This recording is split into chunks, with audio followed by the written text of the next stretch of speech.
أعوذ بالله من الشيطان الرجيم بسم الله الرحمن الرحيم قال الشيخ الإمام المؤلف رحمه الله تعالى وأدام النفع وببركة علومه في الدارين يا رب العالمين ويا مجيب السائلين عن علي hadis ke-82 diriwayatkan dari sahabat Ali radhiyallahu anhu, semoga Allah meridhoi beliau. Qala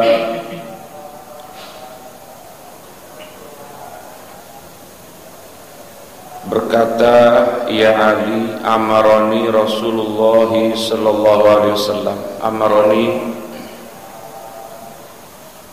memerintahkan kepadaku. Siapa Rasulullah sallallahu alaihi wasallam? An atasaddaqa, akan bahwa bersedekah aku bijilalil budni dengan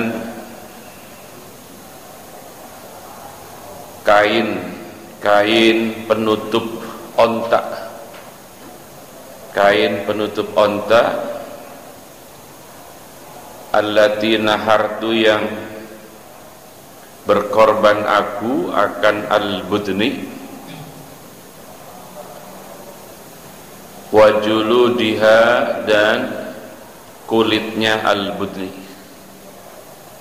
Hadirin, ini hadis simple ya. Jadi ketika kita berkorban itu usahakan jangan ada yang kita jual, sebab kalau kita jual nanti apa? Pahalanya berkurang. Bahkan untuk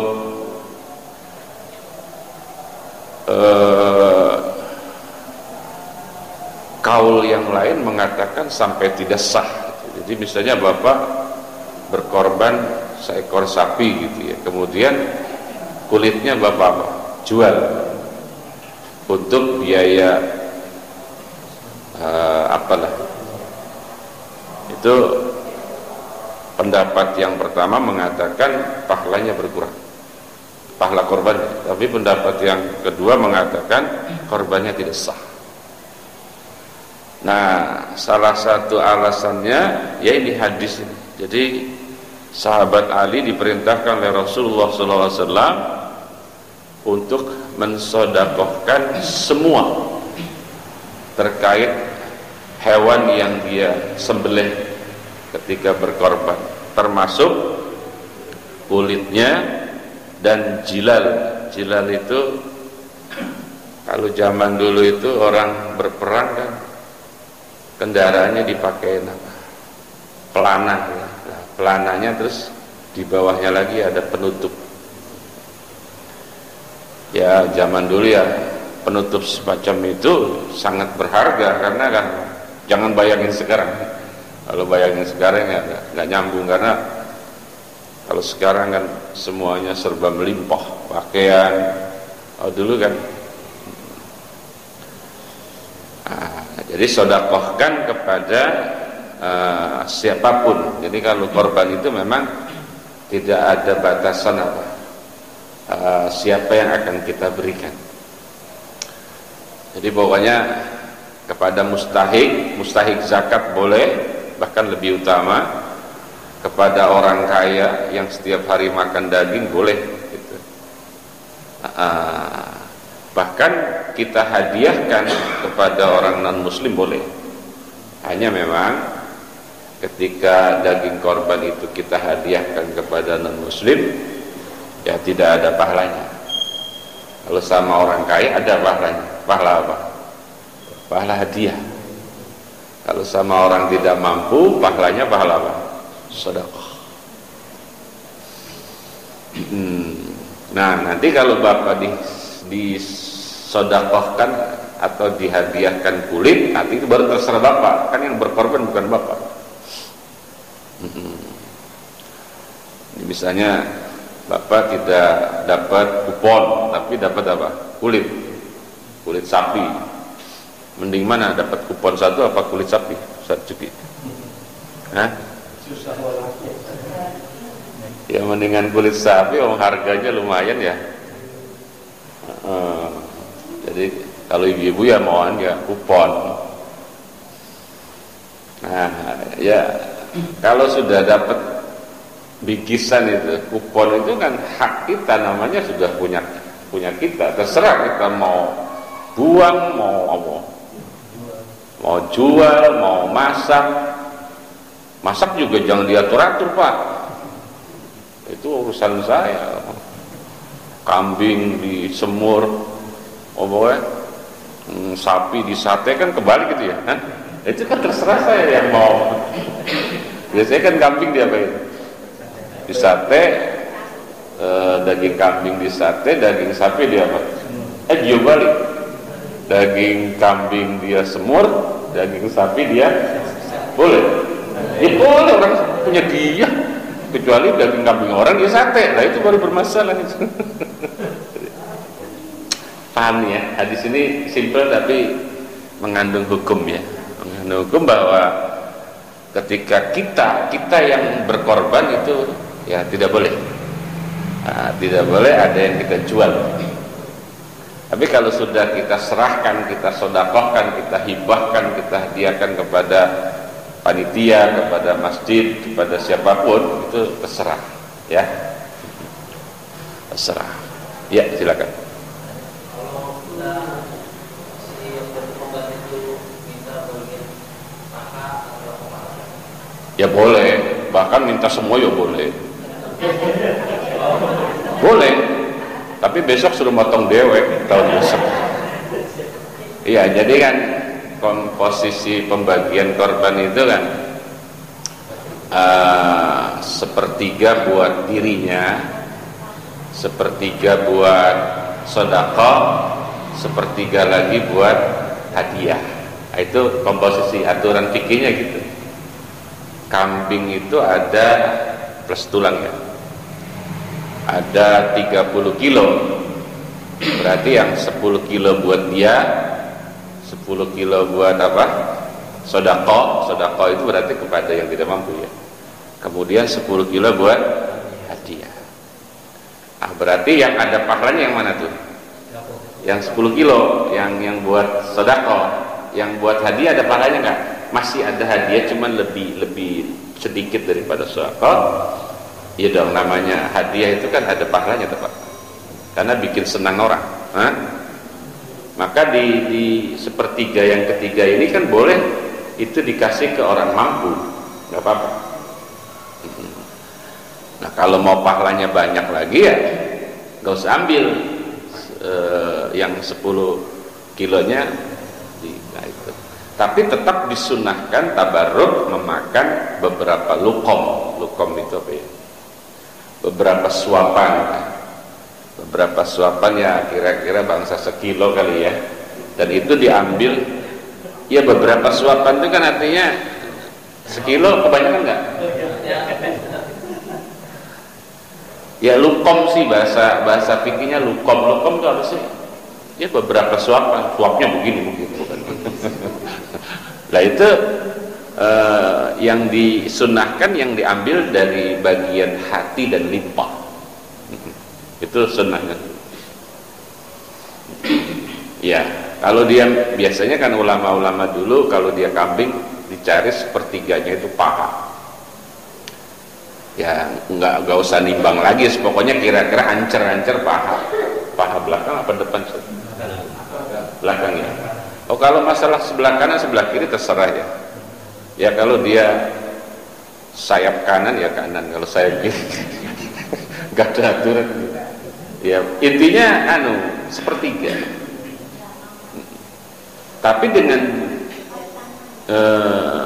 kalau dia nggak minta jangan dikasih.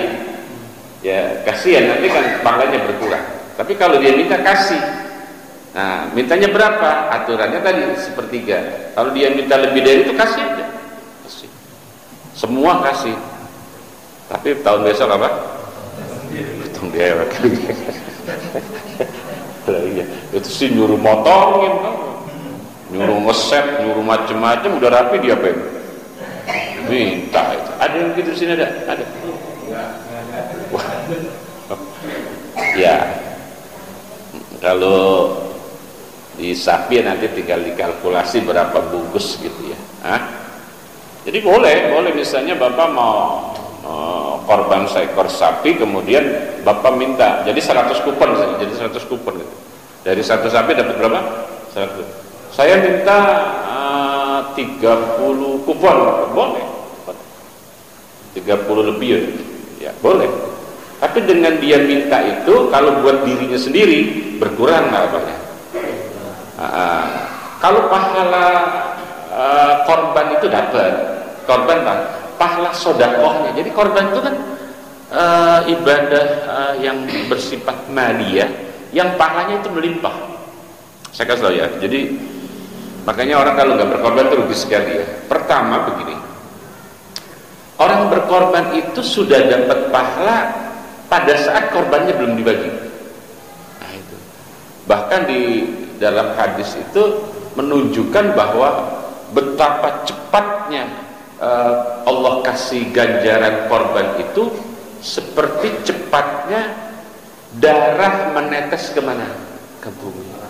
Ketika dipotong, plek, darah belum sampai ke tanah, tapi pahalanya sudah dikasih. Itu satu. Kemudian Allah akan ganjar pahala korbannya sejumlah atau sebanyak bulu binatang tersebut.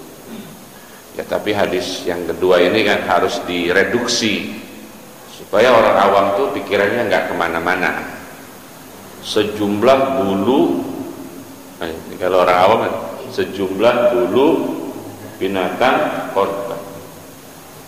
Berarti kalau dia korban kambing domba sama kambing kacang, mendingan mana? Berapa domba? Bulunya lebih, nggak gitu pahamnya. Nah, kalau orang awam kan harus dijabarkan pengertiannya itu, pahalanya banyak banget, tidak terhitung jumlahnya, seperti Anda kesulitan menghitung jumlah bulu. Paham ya? Nah, nanti sedekah ada lagi pahalanya, ada lagi. Gitu. Selanjutnya hadis ke-83. Ya Allah ya Karim, Al-Bukhari, adapun Imam Bukhari begitu ya. Yaitu qala, berkata siapa Imam Bukhari? Ini kalimatnya apa tuh, Pak? Ulang-ulang. Al-Bukhari terus apa? Qala ata'un itu ya.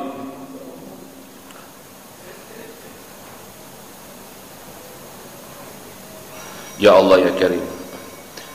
Al-Bukhari ini menyimpan fi'il madhi yang terbuang ya. Asalnya qala al-Bukhari gitu ya. Di situ apa? Langsung al-Bukhari apa ada qalanya? Al-Bukhari berarti berkata siapa Imam Bukhari, qala ata'un, akan perkataan qala ata'un. Qala berkata siapa ata'un, Imam Ata'. Jadi Imam Bukhari meriwayatkan perkataan Imam Ata'. Menyangkut apa ini?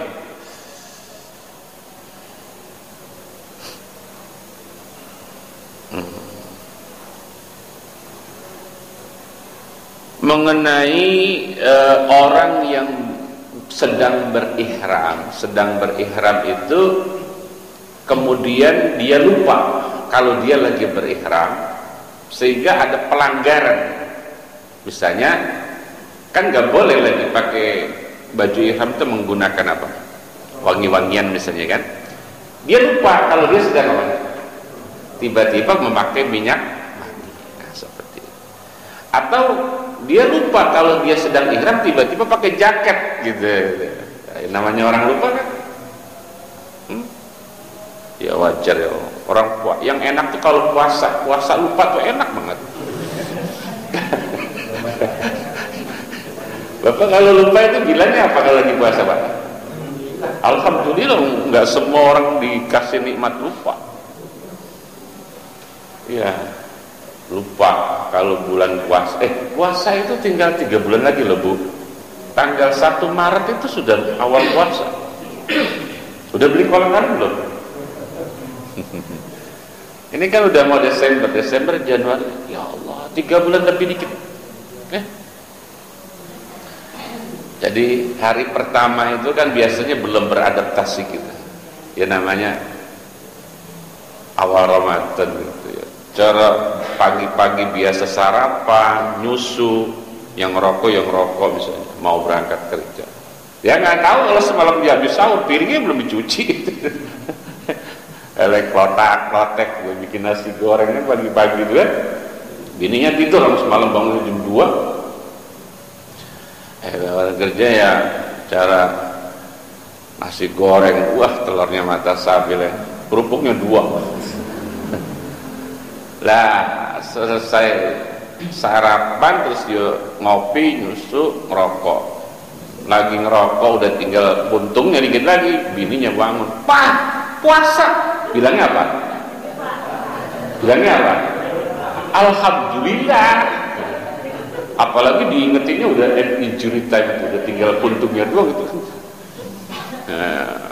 Yang nggak enak tuh baru mau nyuap diingetin, itu nggak enak itu.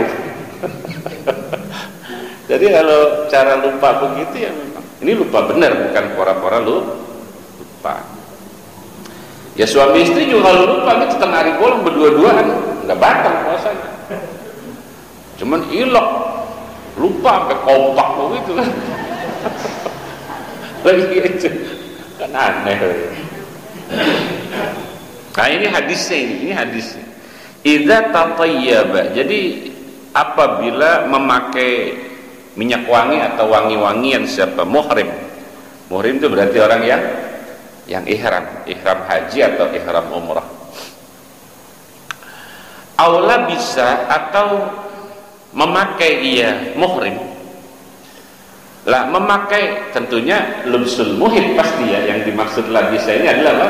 Memakai pakaian yang terjahit, jelas sekali. Kok dia memakai wangi-wangian atau memakai pakaian yang terjahit itu kondisinya lagi ihram, nasian, hal keadaan apa? Lupa. Au jahilan, mungkin dia kurang detail waktu manasiknya, waktu penjelasannya dia nggak datang, telat datang, sehingga larangan-larangan ihramnya dia nggak tahu. Au jahilan atau bodoh alias tidak tahu hukum. Fala kafarata, ada tasdidnya nggak paknya? Ada pasti ya. Fala kafarata, maka tidak ada kifarat alias dam. Tidak ada dam alias kifarat alaihi yang wajib atasnya si muhrim. Ini hadisnya ini menunjukkan bahwa pelanggaran ihram itu tidak menyebabkan orang kena dam kalau apa? Tapi saya baca di kitab At-Tahrir ya. At-Tahrir itu sarahnya Tuhfatul Tullab karya Syekh Zakaria Al-Ansari. Kalau perkara lupa itu dengan pelanggaran ihram itu ada 2 macam. Ada yang tidak kena dam, ada yang tetap kena dam walaupun lupa. Perbedaannya apa Ustaz? Gini, kalau yang dia lupa itu sesuatu yang tidak berbekas, ya, itu tidak kena dam. Kemudian ketika dia lupa segera dia contoh gini, Bapak lagi pakai ihram, tiba-tiba Bapak lupa, terus Bapak pakai kopiah, ada, terus diingatkan, Pak lagi ihram, kemudian Bapak lekas apa? Copot. Nah, ketika dicopot kan nggak membekas, tahu? Beda sama minyak wangi. Kalau minyak wangi kan memang wangiannya sudah apa?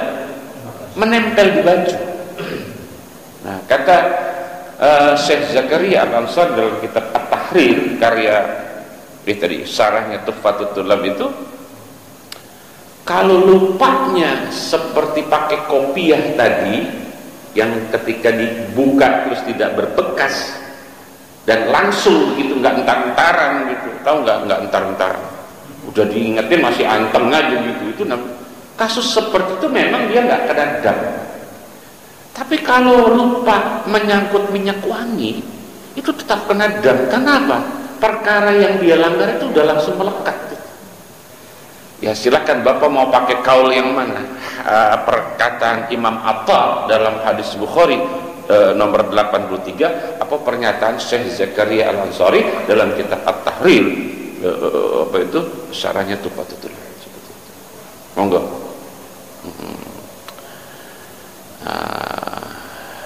Saya kira itu ya intinya. Apa itu namanya, ya Allah ya Karim.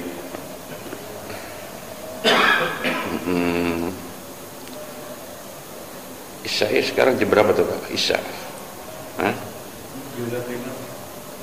lewat 5 tadi ya Pak, mohon maaf.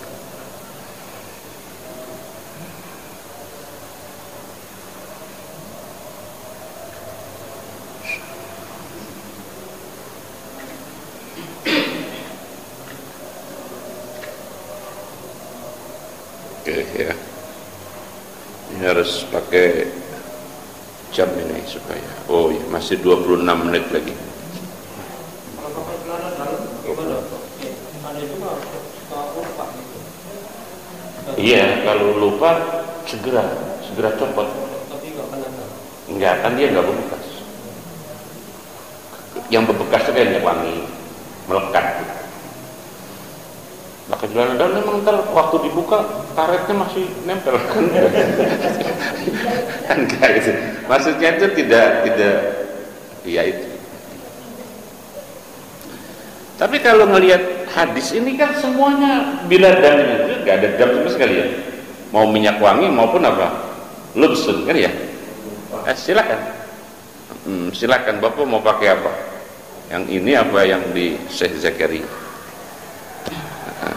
Ya kalau bisa jangan lupa, udah gitu aja. Tapi ini ilmu namanya manusia loh. Ya ada momen lupanya. Lupa itu apa sih? Yang nggak inget itu, betul ya? Sebelum inget, sebelum lupa inget. Lanjut hadis ke-84, an Anasin, diriwayatkan dari Ayrubiyah an Anasin, dari sahabat Anas bin Malik qala, berkata siapa Anas, Qadima mananya apa? Ya Allah ya Karim, Qadima apa ya bahasa kita itu, sampai. Jadi Bapak itu saya dari rumah ke masjid, berarti saya sampai masjid itu artinya apa? Datang ya. Itu bahasa Arabnya Qadima.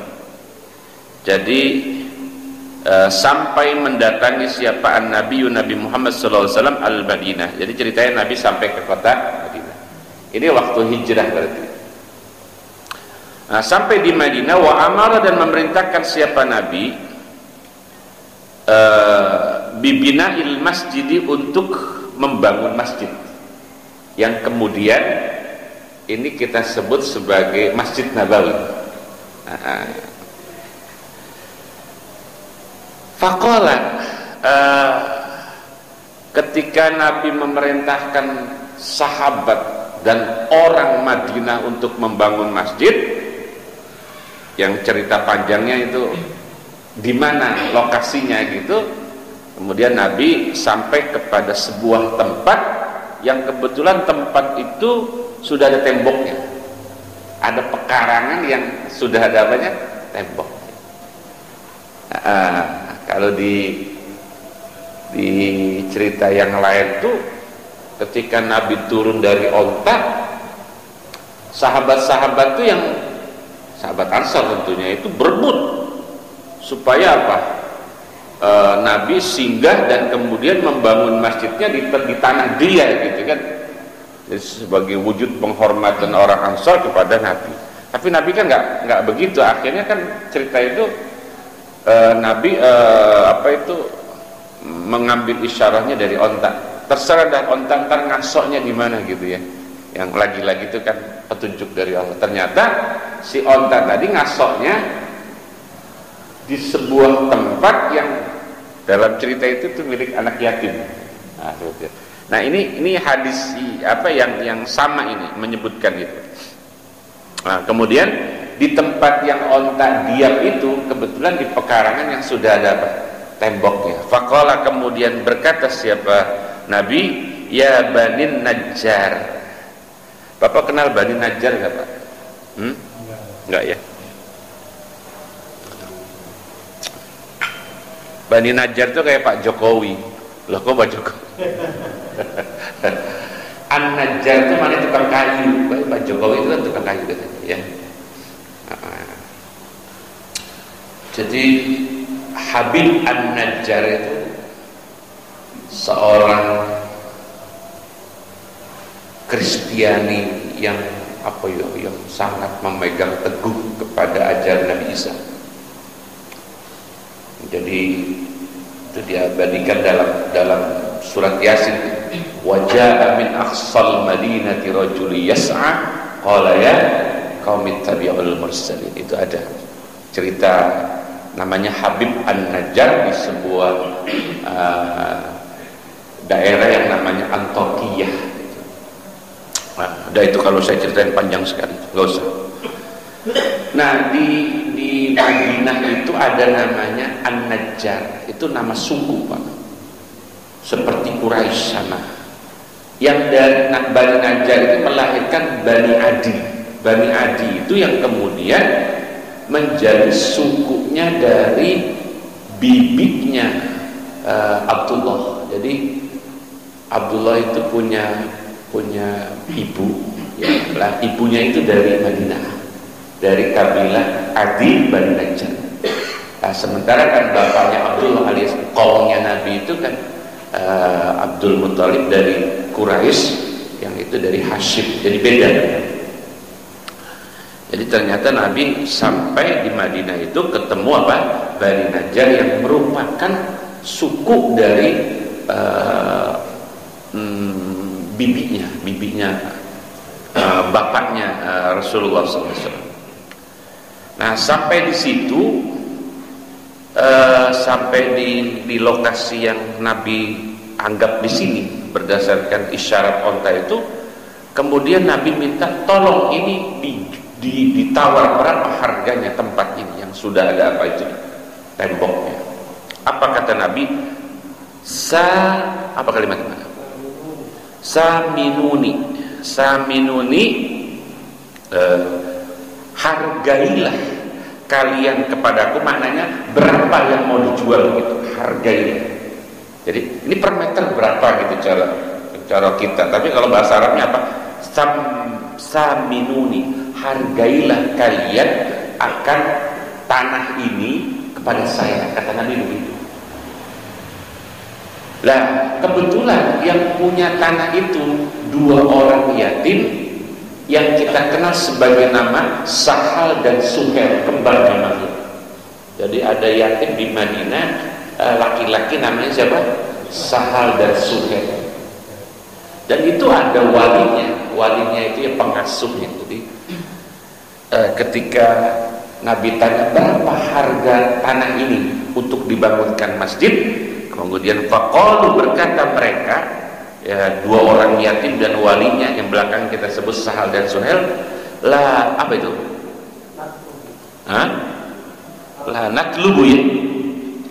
La naklubu, tidak meminta kami tamanahu, akan harganya apa? Bina'il masjid illa ilallahi, kecuali dari Allah. Artinya apa? Loh, saya tidak berani menjual tanah pekarangan saya ini kalau peruntukannya untuk masjid, begitu kata siapa? Kata Sahal, Suhail dan walinya seperti itu. Lah akhirnya oleh Nabi dibayar, akhirnya dibayar. Berapa kira-kira Pak dibayarnya itu? Bapak tahu nggak harganya berapa Pak dibayar? Ntar saya cari dulu ada harganya di sini. Oh, ada tuh. Bi asyrati dananira. Jadi 10 dinar. Jadi 10 dinar dibayar itu pekarangan untuk dibangun Masjid Nabawi. Jadi Bapak kalau ke Madinah ketemu Masjid Nabawi, bayangin kalau dulu ada pekarangan kecil punyanya anak yatim yang bernama siapa? Sahal Suhail, yang oleh Nabi dibayar walaupun yang bersangkutan tidak mau dibayar. Jadi pastikan waktu kita di Masjid Nabawi itu tanah ini dulu awalnya pembebasannya itu perintah Nabi dengan dibayar 10 di. Bapak tahu nggak donaturnya siapa Pak?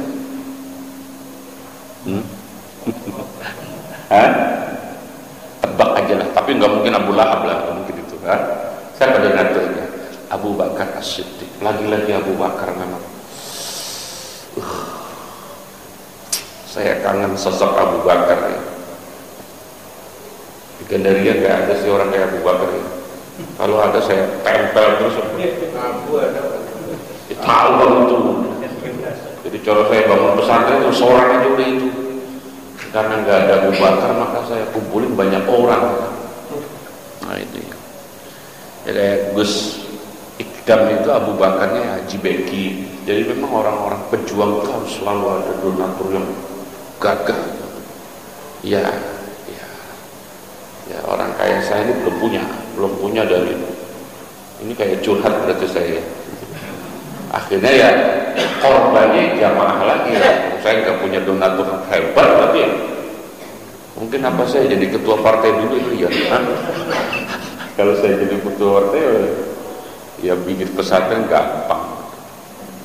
Belum punya saya donatur yang seperti ini. Wa amara Abu Bakrin ayyu'tiya dzalika, akhirnya Nabi perintah Abu Bakar bayar 10 dinar.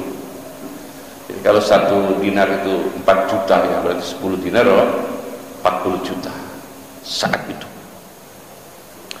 Setelah dibebaskan dibayar 10 dinar, ternyata di pekarangan itu ada kuburan. Yang kuburan itu milik yang dikuburin orang musyrik, orang-orang yang zaman dulu. Nah ini nanti jadi hukum Pak. Jadi kalau Bapak nanti mau bangun masjid terus ada kuburannya, bongkar saja. Berdasarkan hadis, fa'amara kemudian memerintahkan membongkar siapa Nabi bikuburil musyrikina dengan akan atau kubur-kuburnya orang musyrik. Jadi artinya nubisan kemudian dikeduk ia kubur. Dikeduk, pindahin. Jadi boleh, jadi misalnya Bapak ada tanah, Bapak mau bangunin masjid atau pesantren, majelis taklim yang ada kuburannya, tinggal dipindah saja kuburannya. Nanti akan jauh lebih bermanfaat. Kalau kuburan itu kan bangke, kan kurang manfaatnya, kurang. Tapi jangan memperlakukan walaupun dia bangke seperti ngubur kucing itu jangan. Tetap ada aturan. Artinya kalau dia mau dibangun masjid atau pesantren atau majelis taklim, lah apa dibongkar terus dipindah tulang belulang itu berdasarkan hadis. Summa bil kalimatnya hirab ya. Summa bil khirabi, kemudian Nabi menjumpai beberapa tanah yang rusak, artinya banyak gundukan mungkin bekas dulu ditanam pohonan kemudian terus tanahnya nggak rata, fasuwiyat kemudian diratakan dia khirab. Tuh. Jadi proses pertamanya kuburan-kuburan yang ada di lahan itu dibongkar, kemudian dipindahkan, kemudian tanah-tanah yang rusak diratain oleh Nabi. Ya. Wabin nakhli, di situ pun ada pohon korma di lahan itu yang mau dibangun Masjid Nabawi. Wabin nakhli fa'amara bin nakhli, kemudian Nabi memerintahkan ketika bertemu pohon korma fakuti'an, maka dipotong, ditebang nakhli. Lah kemudian zaman dulu nih, jangan bayangin Nabi gali pondasi cakar ayam, jangan begitu. Zaman dulu tuh masjid dibangun sekedar patok gitu saja. Yang kalau hujan nggak ada sholat jamaah. Jadi zaman dulu itu kan termasuk uzur sholat jamaah itu kalau ada hujan dulu. Karena apa? Ya belum ada atapnya, lantainya belum ada. Kalau sekarang ya walaupun masih boleh. Jadi kalau misalnya hujan besar itu, geledek, petir, tidak apa-apa, tidak sholat jamaah ke masjid, tidak apa-apa. Nah, kalau memang ini kalau cara Masjid Nurul Iman ya Pajiret nolak, boleh itu nggak datang ke masjid. Kalau Pak Ustaz mana nggak boleh, kamu datang kenapa? Nempel. Nah itu, maaf ya, ini bukan berarti besok apa berdasarkan jangan ya uzur lah. Akhirnya untuk Bapak bayangin, ternyata Masjid Nabawi yang sekarang luasnya luar biasa, dulunya seperti itu. Hanya sebidang lahan seharga 10 dinar yang tadinya ada kuburan orang musyrik, kemudian ada pohon korma ditetak, terus ada tanah gundukan yang diratain. Fasabbu kemudian menjejer siapa sahabat an-nakhla akan pohon korma yang telah dipotong tadi, qiblatal masjidi ke arah kiblatnya masjid. Jadi yang dikasih patok pagar dari pohon korma itu bagian depannya masjid, belakang samping nggak dikasih pagar. Itu pastinya supaya kalau ada orang lewat tidak melintasi orang sholat. Itu sejarah awalnya pendirian masjid Masjid Nabawi. Itu setelah 13 hari Nabi menetap di Kuba. Jadi Nabi itu sebetulnya yang dibangun bukan Masjid Nabawi, Masjid Kuba. Jadi waktu Nabi hijrah itu Nabi bangun apa? Masjid Kuba. Nah setelah 13 hari baru Nabi ke Madinah. Nah di Madinah itulah ketemu apa? Lahan yang milik Sahal Suhail gitu. Paham nggak? Jadi berarti kalau ditanya apa masjid pertama yang dibangun oleh Rasulullah di Madinah? Ya Kuba tetap, karena Kuba kan masih wilayah apa? Tapi kalau di pusat kotanya setelah 13 hari Nabi menetap di Kuba, itu yang dibangun Masjid Nabawi. Ya Allah ya Karim. Paham nih Pak ya? Abi Sa'id Al-Khudri radhiyallahu anhu, wallahu alam. Ini hadis terkait Dajjal. Hadis 85, 86 ini menyangkut Dajjal. Seperti apa Dajjal? Nah, kita akan lanjut di pertemuan yang akan datang. Wallahu a'lam bishawab. Moga kalau ada pertanyaan sebelum saya. Paham ya?